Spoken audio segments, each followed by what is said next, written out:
নমস্কার, দেখছেন কলকাতা টিভি। জেলা সারাদিন নিয়ে রয়েছি আমি তসমিনা। জেলা সারাদিনের শুরুতেই যে খবরে নজর রাখবো, আরজি করে সিসিটিভি ফুটেজে সঞ্জয় রায়। ঘটনার রাতে সিসিটিভি ফুটেজে সঞ্জয় রায়, চারতলা সেমিনার হলের বাইরে সঞ্জয়ের ছবি। কলকাতা টিভির হাতে এক্সক্লুসিভ সিসিটিভি ফুটেজ। আপনাদের আরও একবার জানিয়ে রাখবো, কলকাতা টিভির হাতে আরজি কর হাসপাতালের সেই রাতের এক্সক্লুসিভ সিসিটিভি ফুটেজ সামনে এলো। সেমিনার হলের বাইরে ধৃত সঞ্জয় রায়কে এই সিসিটিভি ফুটেজে দেখা যাচ্ছে। চারতলার সেমিনার হলের বাইরে সঞ্জয় রায়, তাকে সিসিটিভি ফুটেজে দেখা যাচ্ছে। আরজি করের সিসিটিভি ফুটেজে সঞ্জয় রায়। ঘটনার রাতে সিসিটিভি ফুটেজে সঞ্জয় রায়, চারতলার সেমিনার হলের বাইরে সঞ্জয়ের ছবি। কলকাতা টিভির হাতে সিসিটিভি ফুটেজ। এই মুহূর্তে সেই ছবিটাই আপনাদের সামনে তুলে ধরছি, সিসিটিভি ফুটেজ। এবং এই সিসিটিভি ফুটেজে ধৃত সঞ্জয় রায়কে কিন্তু দেখা যাচ্ছে। সেমিনার হলের বাইরেই সঞ্জয় রায়কে দেখা যাচ্ছে সিসিটিভি ফুটেজে। আর কলকাতা টিভির হাতে এক্সক্লুসিভ সেই ছবিটাই কিন্তু আপনাদের সামনে এই মুহূর্তে দেখাচ্ছি। সঞ্জয়ের গলাতে ব্লুটুথ হেডফোন, যেই হেডফোনটি ওই দিন সেমিনার হল থেকে উদ্ধার করেছিল পুলিশ, সেই হেডফোন সঙ্গেই কিন্তু সঞ্জয়কে দেখা যাচ্ছে সেমিনার হলের বাইরে। আরজি করে সিসিটিভি ফুটেজে সঞ্জয় রায়। ঘটনার রাতে সিসিটিভি ফুটেজ আপনাদের সামনে তুলে ধরছি। কলকাতা টিভির হাতে এক্সক্লুসিভ সেই ফুটেজ, এবং সেই ফুটেজটাই আপনাদের সামনে তুলে ধরছি, যেখানে সঞ্জয়কে ব্লুটুথ রয়েছে সঞ্জয়ের গলাতে, সেই ছবিটাই কিন্তু দেখা যাচ্ছে সিসিটিভি ফুটেজে। সেমিনার হলের বাইরে সঞ্জয়কে দেখা যায়, সঞ্জয়ের গলাতে ব্লুটুথ রয়েছে, সেই ছবিটা আপনাদের সামনে তুলে ধরছি। চারতলার সেমিনার হলের বাইরে সঞ্জয়ের ছবি। কলকাতা টিভির হাতে সিসিটিভি ফুটেজ, এবং এই সিসিটিভি ফুটেজে কিন্তু ধৃত সঞ্জয়কে ব্লুটুথ নিয়ে দেখা যাচ্ছে। সেমিনার হলের বাইরে সঞ্জয় রায়কে দেখা যাচ্ছে ব্লুটুথ নিয়ে। আরজি কর কাণ্ডে উত্তাল গোটা দেশ, গোটা রাজ্য। বিভিন্ন জায়গাতে বিক্ষোভ দেখানো হচ্ছে এই ঘটনায়। চিকিৎসক পড়ুয়াকে ধর্ষণ করে খুনের অভিযোগ উঠেছে, এবং এই ঘটনায় ধৃত সঞ্জয় রায়কে ইতিমধ্যেই গ্রেপ্তার করেছে পুলিশ। এবং এই মুহূর্তে কলকাতা টিভির হাতে এক্সক্লুসিভ ফুটেজ রয়েছে, যেই ফুটেজে দেখা যাচ্ছে ব্লুটুথ রয়েছে সঞ্জয়ের গলাতে, এবং সঞ্জয়কে সেমিনার হলের বাইরে দেখা গিয়েছে। চারতলার সেমিনার হলের বাইরে ঘটনার দিন সঞ্জয় রায়কে সেমিনার হলের বাইরে দেখা গিয়েছে, এবং সেই ছবিটাই এই মুহূর্তে আপনাদের সামনে তুলে ধরছি। ঘটনার রাতে সিসিটিভি ফুটেজ, যেখানে সঞ্জয় রায়কে সেমিনার হলের বাইরে দেখা যাচ্ছে, এবং সঞ্জয়ের গলাতে ব্লুটুথ হেডফোন রয়েছে, সেটাই কিন্তু দেখাচ্ছি আপনাদের সামনে।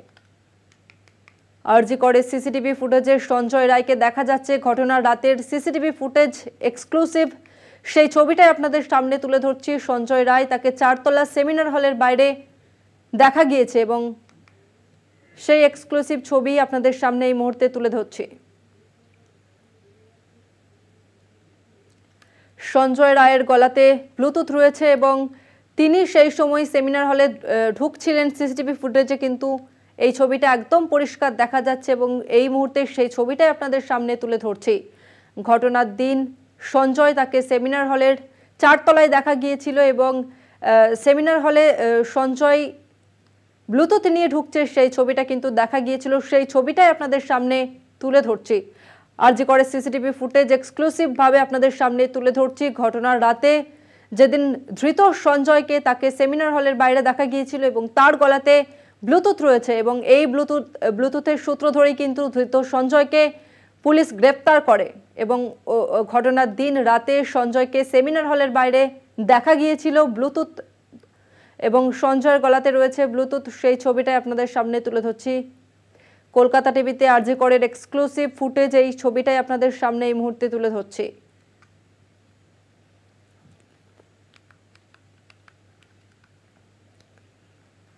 আরজি কর কাণ্ডে উত্তাল গোটা রাজ্য, গোটা দেশ। বিভিন্ন জায়গাতে আরজি কর কাণ্ডে প্রতিবাদে বিক্ষোভ চলছে। আর এর মধ্যেই আরজি করের সিসিটিভি ফুটেজ সঞ্জয় রায়, সেই সঞ্জয় রায়কে ঘটনার রাতে সিসিটিভি ফুটেজে সঞ্জয় রায়কে দেখা যাচ্ছে। চারতলার সেমিনার হলের বাইরে সঞ্জয়ের ছবি দেখা যাচ্ছে সিসিটিভি ফুটেজে। কলকাতা টিভির হাতে সেই সিসিটিভি ফুটেজ আপনাদের সামনে তুলে ধরছি।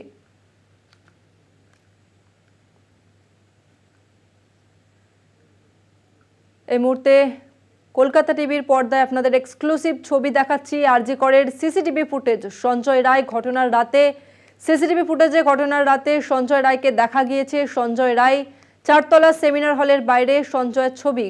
কলকাতা টিভির হাতে এক্সক্লুসিভ সিসিটিভি ফুটেজ এই মুহূর্তে সেই ছবিটাই আপনাদের সামনে তুলে ধরছি।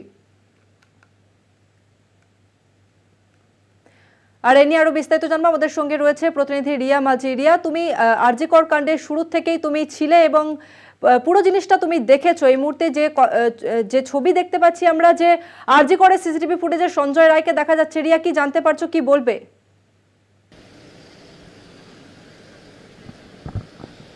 দেখো, তোমাকে জানিয়ে রাখবো, কলকাতা টিভি এই মুহূর্তে যে সিসিটিভি ফুটেজ দেখাচ্ছে এটা কিন্তু সঞ্জয় রায়ের সিসিটিভি ফুটেজ এবং ঘটনার দিনের সিসিটিভি ফুটেজ এবং সেই থার্ড ফ্লোর যেটা একদম এতদিন ধরে 9 তারিখ থেকে খবরের শিরোনামে রয়েছে, সেই থার্ড ফ্লোর যেখানে সেমিনার হল রয়েছে সেই জায়গার সিসিটিভি ফুটেজ। এবং কার্যত পরিষ্কার হচ্ছে আরও একটি জায়গা থেকে, যে আমরা যদি জুম করে এই সিসিটিভি ফুটেজটা দেখি বা যারা আমাদের দর্শক দেখছে তারা কিন্তু স্পষ্ট দেখতে পাবে যে সঞ্জয় যেখানটায় দাঁড়িয়ে রয়েছে বা যেই জায়গার সিসিটিভি ফুটেজ আমরা দেখাচ্ছি ঠিক পাশেই ভাঙা হলটা রয়েছে।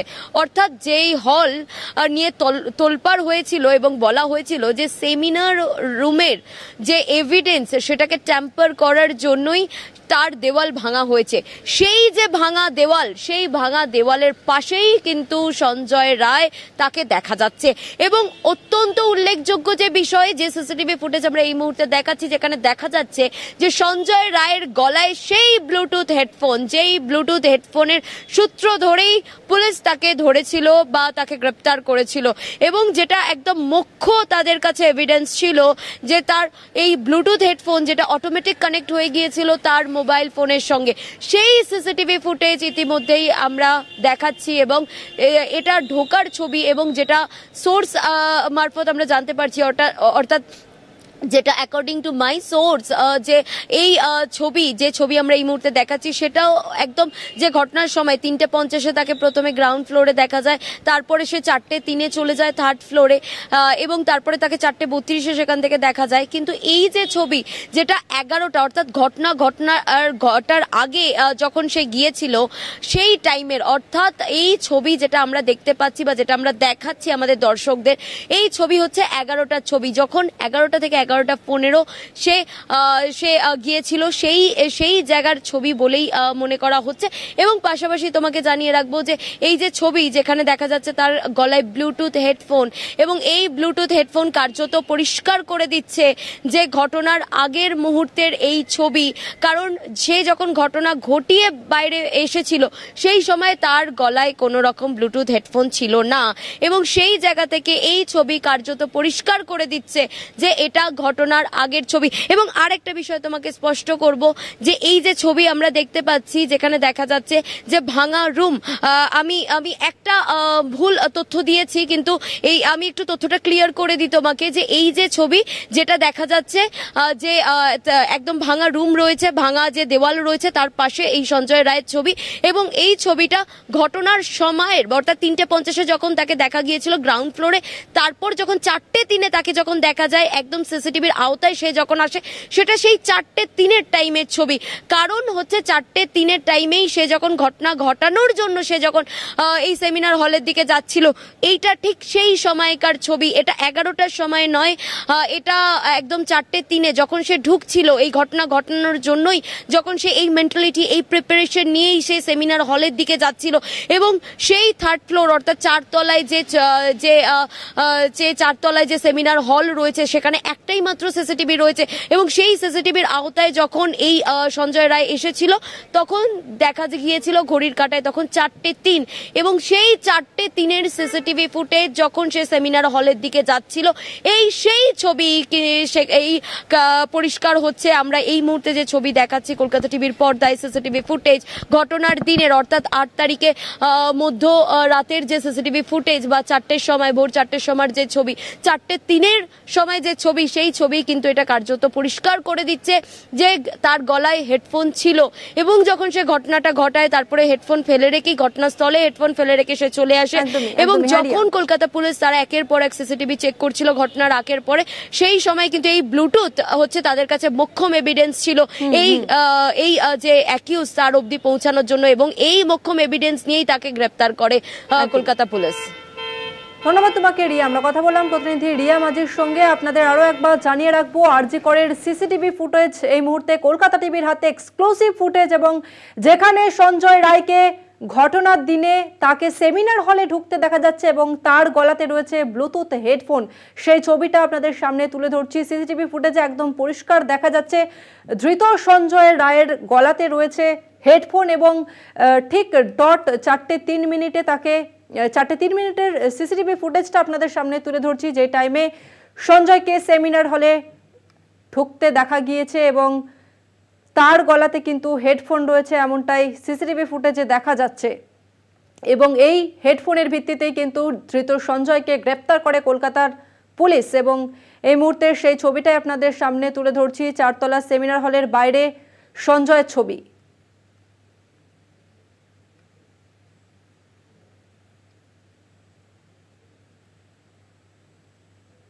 এখন সময় একটা বিরতির, ফিরছে আরো অন্যান্য খবর নিয়ে, সঙ্গে থাকুন।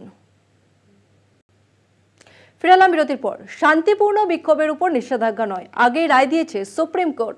নবান্ন অভিযান শান্তিপূর্ণ হলে আপত্তি কি? হাইকোর্টে পুলিশের কাছে অনুমতি নেওয়া হয়নি। আবেদনকারীর আইনজীবীরা হাইকোর্টে মিছিল করেছিল, পুলিশের অনুমতি কি নিয়েছিল? প্রশ্ন বিচারপতি হরিশ টন্ডনের। আমাদের সঙ্গে রয়েছে প্রতিনিধি পীযূষ কান্তি নাগ। পীযূষ, আজ হাইকোর্ট কি নির্দেশ দিল? দেখো, সোশ্যাল মিডিয়ায় 27 আগস্ট নবান্ন অভিযানের যে ডাক দেওয়া হয়েছে তাতে কোনো রকম ভাবে তার উপরে স্থগিতাদেশ জারি করল না কলকাতা হাইকোর্ট। অনুমতিতে চায় কলকাতা হাইকোর্টের বিচারপতি হরিশ টন্ডন ও বিচারপতি হিরণময় ভট্টাচার্যের ডিভিশন বেঞ্চ। কলকাতা হাইকোর্ট রায় দিতে গিয়ে উল্লেখ করেছেন যে আরজি করের মামলায় সুপ্রিম কোর্টের প্রধান বিচারপতির বেঞ্চ কিন্তু পরিষ্কার জানিয়ে দিয়েছিল যে আরজি করের ঘটনা নিয়ে শান্তিপূর্ণ বিক্ষোভের ওপর তারা কোন রকম ইনজাংশন বা স্থগিতাদেশ জারি করছে না। কিন্তু এই শান্তিপূর্ণ বিক্ষোভের ক্ষেত্রে পুলিশ কোনো ব্যবস্থা গ্রহণ করতে পারবে না, এটাও কিন্তু পরিষ্কারভাবে ওই রায়ের উল্লেখ ছিল। এই রায়কে মেনে কলকাতা হাইকোর্ট জানিয়ে দিল যে এই বিক্ষোভ যদি হয় নবান্ন অভিযানের বিক্ষোভ, তা শান্তিপূর্ণভাবে করতে হবে, সেখানে কোনো অস্ত্রের ব্যবহার করা যাবে না, কোনো বিশৃঙ্খল পরিস্থিতির সৃষ্টি করা যাবে না, এবং এই শান্তিপূর্ণ বিক্ষোভে কোনোভাবেই প্রশাসন বাধা দিতে পারবে না। যদিও প্রশাসনের পক্ষ থেকে যে বিরোধিতা করে বলা হয় যে তারা মিছিল করছে, কে করছে সেই বিষয়টি তাদের জানা নেই। দেবাঞ্জন ব্যানার্জি বলে একজন এক ব্যক্তি কলকাতা হাইকোর্টে আবেদন জানিয়ে বলে এই মিছিলের উদ্দেশ্যকে জানা নেই, কিন্তু নবান্নর মতো এলাকায় এই মিছিল করা সঠিক হবে না। এর উত্তরেই এই আবেদনের ভিত্তিতেই কিন্তু বিচারপতিরা মন্তব্য করেছেন, সুপ্রিম কোর্টের রায়কে উল্লেখ করেন এবং নবান্ন অভিযানের যে সোশ্যাল মিডিয়ায় যে আবেদন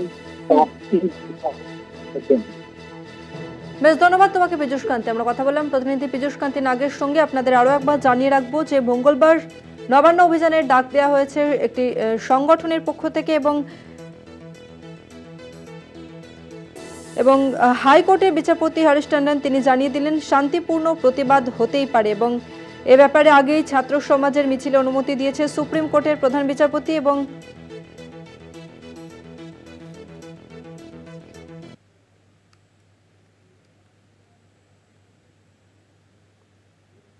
কাউকে আড়াল করার চেষ্টা চলছে। উচ্চশিক্ষায় দালাল চক্র কাজ করে সেখানে কোটি কোটি টাকার খেলা চলে। বিস্ফোরক অভিযোগ আরজি করেন নির্যাতিতার বাবা মায়ের। তবে আস্থার মর্যাদা দিক সিবিআই, বললেন নির্যাতিতার বাবা মা। আরজি কর কাণ্ডে উত্তাল গোটা রাজ্য, গোটা দেশ। আর এর মধ্যেই নির্যাতিতার বাবা তিনি অভিযোগ করলেন যে কোটি কোটি টাকার খেলা চলে আরজি করে।